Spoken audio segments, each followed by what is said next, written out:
আসসালামু আলাইকুম। ভারতের ট্যুরিস্ট ভিসা নিয়ে যারা খুশির খবর শোনার অপেক্ষায় ছিলেন তাদের জন্য আজকের আপডেটটি একই সাথে স্বস্তির এবং সতর্কতার। আপনারা জানেন 2026 সালের 17 ফেব্রুয়ারি প্রধানমন্ত্রী নরেন্দ্র মোদী বাংলাদেশের নতুন প্রধানমন্ত্রী তারেক রহমানকে একটি বিশেষ চিঠি পাঠিয়েছিলেন। সেই চিঠির সূত্র ধরে আগামী 17 মে থেকে ট্যুরিস্ট ভিসা চালুর জোরালো ইঙ্গিত পাওয়া গেছে। কিন্তু এখানেই রয়েছে বড় টুইস্ট। ভিসা চালুর খবরের আড়ালে ভারত সরকার যুক্ত করেছে অত্যন্ত কঠিন কিছু শর্ত। আপনি যদি এই নতুন নিয়মগুলো না মেনে আগের মতো আবেদন করেন তবে আপনার ভিসা রিজেক্ট হওয়ার সম্ভাবনা 99%। কেন এই কঠোরতা? মেডিকেল চেকআপ থেকে শুরু করে ডিজিটাল ভেরিফিকেশন, কি কঠিন শর্ত আপনাকে পূরণ করতে হবে? আজকের ভিডিওতে আমরা সেসব নিয়েই বিস্তারিত আলোচনা করব। একটু স্কিপ না করে পুরো ভিডিওটি দেখুন, কারণ একটি ছোট ভুল আপনার ইন্ডিয়া যাওয়ার স্বপ্ন ভেস্তে দিতে পারে। দর্শক, বাংলাদেশের নতুন সরকারের সাথে ভারতের সম্পর্ক এখন এক নতুন মোড়ে দাঁড়িয়েছে। গত 1 মার্চ স্বরাষ্ট্রমন্ত্রী সালাহুদ্দিন আহমেদের সাথে বৈঠকের পর ভারতীয় হাইকমিশন ভিসা সহজ করার আশ্বাস দিলেও নিরাপত্তার প্রশ্নে তারা এবার কোনো ছাড় দিতে নারাজ। 17 মে থেকে ট্যুরিস্ট ভিসা চালুর যে ঘোষণাটি আসতে যাচ্ছে তার পেছনে ভারত সরকার একটি clean and safe travel policy হাতে নিয়েছে। অর্থাৎ যাতায়াত সহজ হবে ঠিকই, কিন্তু ফিল্টারিং হবে অনেক বেশি কঠোর। চলুন জেনে নেই সেই কঠিন শর্তগুলো কি।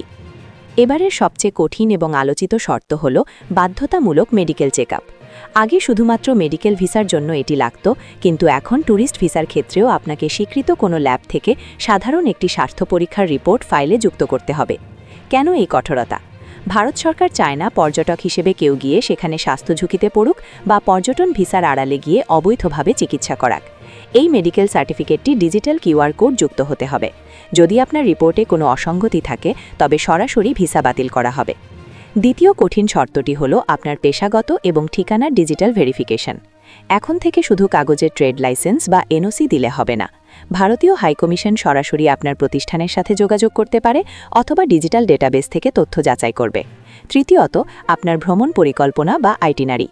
আপনি ভারতে ঢুকে প্রথম দিন থেকে শেষ দিন পর্যন্ত কোথায় থাকবেন তার কনফার্ম হোটেল বুকিং বা আত্মীয়ের পূর্ণাঙ্গ তথ্য না দিলে এবার ট্যুরিস্ট ভিসা পাওয়া প্রায় অসম্ভব হয়ে পড়বে।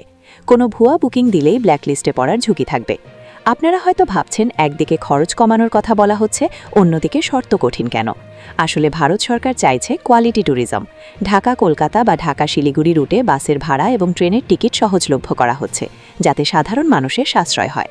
কিন্তু এই সাশ্রয়ী যাতায়াতের সুযোগ তারাই পাবে যারা সরকারের দেয়া এই নতুন এবং কঠিন শর্তগুলো সঠিকভাবে পূরণ করতে পারবে। পরিশেষে বলবো, 17 মের এই সুযোগটি কাজে লাগাতে হলে এখন থেকেই আপনার কাগজপত্র ঠিকঠাক গুছিয়ে রাখুন। বিশেষ করে আপনার পাসপোর্ট এবং ব্যাংক স্টেটমেন্টের তথ্য যেন একদম নির্ভুল থাকে। দালালের খপ্পরে পড়বেন না, কারণ ডিজিটাল সিস্টেমে দালালের কোনো হাত থাকবে না। আপনার কি মনে হয় এই কঠিন শর্তগুলো দেয়া কি ঠিক হয়েছে, নাকি এতে সাধারণ মানুষের ভোগান্তি বাড়বে? আপনার মতামত কমেন্টে জানান।